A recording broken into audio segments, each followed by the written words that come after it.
ध्वस्तीकरण की कार्रवाई के बाद आप देख सकते हैं जिन मकानों में दुकान वगैरह थे उनके कपड़े जो हैं वो पूरे बिखरे पड़े हैं और जिसका भी वो धीरे धीरे उठाकर ले जा रहा है।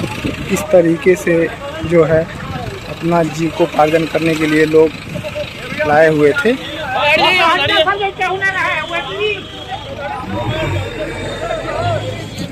नमस्कार, मेरा नाम है सतीश और आप देख रहे हैं चौथा स्तंभ। वर्तमान में हम महाराजगंज जनपद के सोनौली थाना क्षेत्र के अंतर्गत आने वाले पुरैनिया चौराहे पर मौजूद हैं और यहाँ पर जो है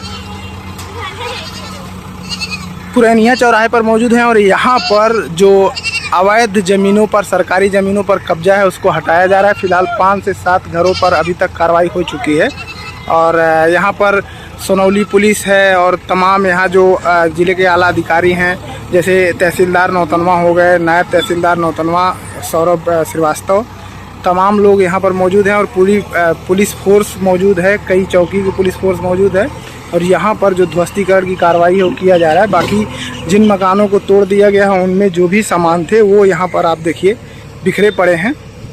इस तरीके की कार्रवाई पर आप लोगों का क्या कमेंट है, आप हमें कमेंट करके बता सकते हैं। लेकिन फ़िलहाल मैं तो इस तरीके की कार्रवाई पर यही कहना चाहूँगा कि जब प्रशासन जो है आखिर पहले ही क्यों नहीं चेतता है, जब सरकारी ज़मीनों पर लोग ग्रामीण जो हैं भोले भाले मैं कहूँगा, क्योंकि उनको इतना नॉलेज नहीं होता है इन सब का, जब वो कब्जा करते हैं, ईंट रखते हैं, तो आखिर क्यों कर्मचारी अधिकारी जो है उनकी उदासीनता रहती है, वो मौन रहते हैं। लेकिन जब अपना पूरा जमा पूंजी खर्चा कर देता है आदमी तो फिर प्रशासन आता है उसको हटाने लगता है। और इसमें जो है शिकायत भी कई लोग करते हैं।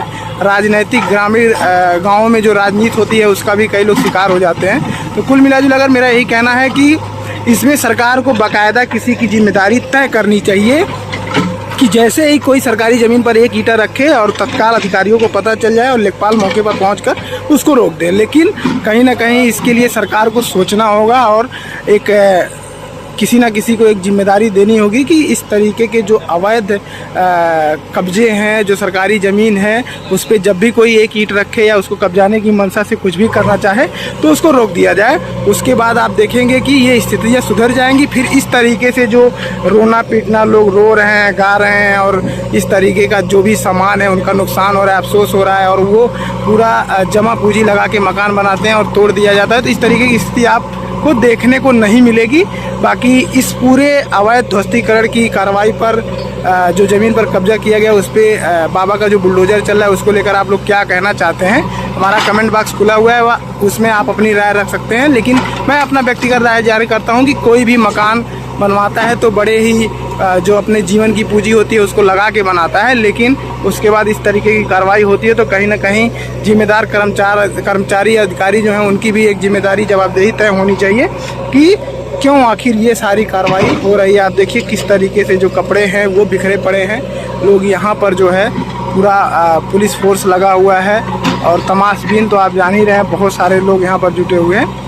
बाकी आप लोग कमेंट करके हमें बता सकते हैं कि इस कार्रवाई को लेकर आप लोग क्या सोचते हैं। और जो उत्तर प्रदेश में नया ट्रेंड चला है बाबा का बुलडोज़र जो ध्वस्तीकरण की कार्रवाई करता है, उसको लेकर भी आप लोग क्या सोचते हैं, हमारा कमेंट बॉक्स खुला हुआ है, उसमें आप अपनी राय रख सकते हैं।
चौधरी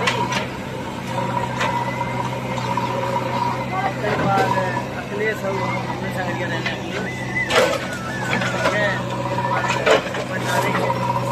एक तीन तीन चार